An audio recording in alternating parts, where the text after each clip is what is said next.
सब व्रतों में सर्वश्रेष्ठ श्री एकादशी व्रत है। समस्त विश्व में कोई ऐसा नहीं जो एकादशी व्रत की महिमा न जानता हो। एकादशी का प्रादुर्भाव और एकादशी जी की जो महिमा है उसके विषय में थोड़ी चर्चा करते हैं। सतयुग में शंखासुर का पुत्र मुर नामक दैत्य हुआ। शंखासुर को भगवान विष्णु ने मार डाला। इससे मुर को बड़ा दुख हुआ। इसका बदला लेने के लिए वो वन में जाकर मुर दैत्य घोर तपस्या करने लगा। उसके तपस्या से संतुष्ट होकर सर्व सामर्थ्यशाली भगवान ब्रह्मा जी उसके समीप आए और उससे कहा कि तुम वरदान मांगो। ये सुनकर मुर दैत्य बोला कि हे वरदाता नाथ, देवता, दैत्य, मुनि, मनुष्य, शिव, विष्णु और बड़े बड़े लोकपाल, दिक्पाल, जहां तक आपकी सृष्टि है, मुझे कोई समर में न जीत सके न कोई मार सके, ऐसा वरदान दिया। इतना उसने तप किया मुर दैत्य ने कि भगवान ब्रह्मा को विवश होकर के ऐसा ही हो तथा ऐसा ही वो कहना पड़ा। अब ब्रह्मा जी ऐसा कह करके अपने लोक को चले गए। अब जो असुर है वो वर पाकर के बड़ा बलवान हो गया। इस लोकपाल के पास जाता, ललकार कर उसे परास्त कर देता, क्योंकि मर सकता नहीं। ब्रह्मा जी ने ऐसा वर दिया है। लोकपालों को जीतकर समस्त लोगों पर अपना उसने अधिकार कर लिया और समस्त लोकपालों के पद पर वो दैत्यों को नियुक्त करता।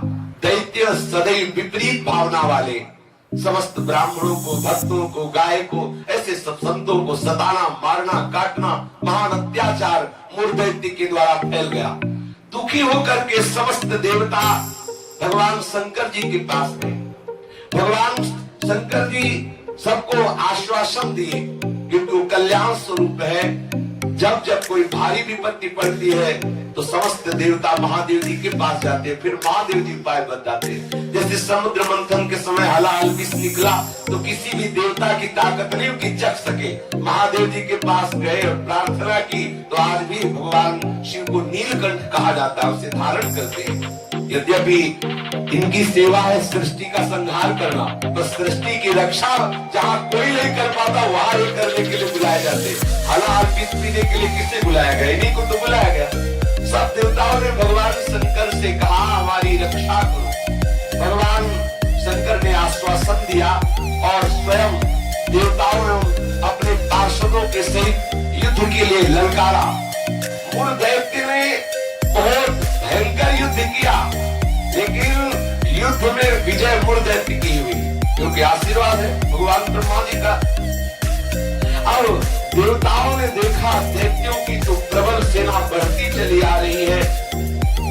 अब भगवान श्री हरि का स्मरण किया, भगवान विष्णु का कि हे नाथ आप ही रक्षा कर सकते हो। भगवान श्री विष्णु जी ने सुदर्शन चक्र का स्मरण किया और मुर दैत्य पर प्रहार किया, पर ब्रह्मा जी के वरदान प्राप्त होने के कारण भगवान के प्रिय पार्षद सुदर्शन ने उसको ऐसे घूमकर परिक्रमा करते हुए आकर भगवान के हाथ पर विराजमान हो गए, क्योंकि ब्रह्मा जी भगवान श्री हरि के ही अंश से प्रकट हुए।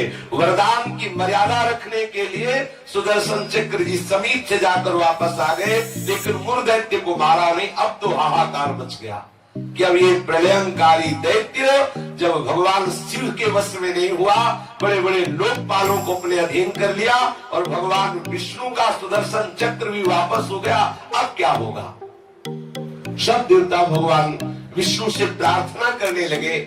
भगवान श्री हरि अद्भुत लीला विहारी है। भगवान विष्णु युद्ध छोड़कर भाग चले। मुर दैत्य ने देखा कि सबका मुखिया तो भाग पड़ा, इसको हम जिंदा छोड़ेंगे नहीं। वो गदा लेकर भगवान का पीछा किया मुर दैत्य ने। भगवान भागकर बद्री का आश्रम में गए और एक बड़ी ही गहरी एकांतिक गुफा में जा छुपे और अत्यंत श्रमित हुए निद्रावश से प्रतीत होने लगे। मुर ने वहां में प्रवेश करके दहाड़ लगाई, कहाँ है? भगवान विष्णु को संबोधन किया, कहाँ है तू? उसी समय भगवान के हृदय से एक दिव्य शक्ति प्रकट हुई और वो शक्ति कन्या के रूप में प्रकट होकर अपने परम तेज एवं दिव्य आयुधों से एक क्षण में मुर दैत्य को मार गिराया। क्षण में दैत्य को मार गिराया।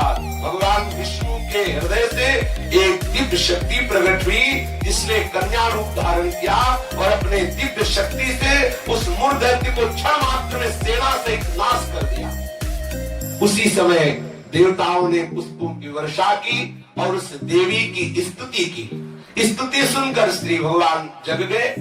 भगवान विष्णु ने देवताओं से कहा, तुम किसकी स्तुति कर रहे हो, क्या हुआ?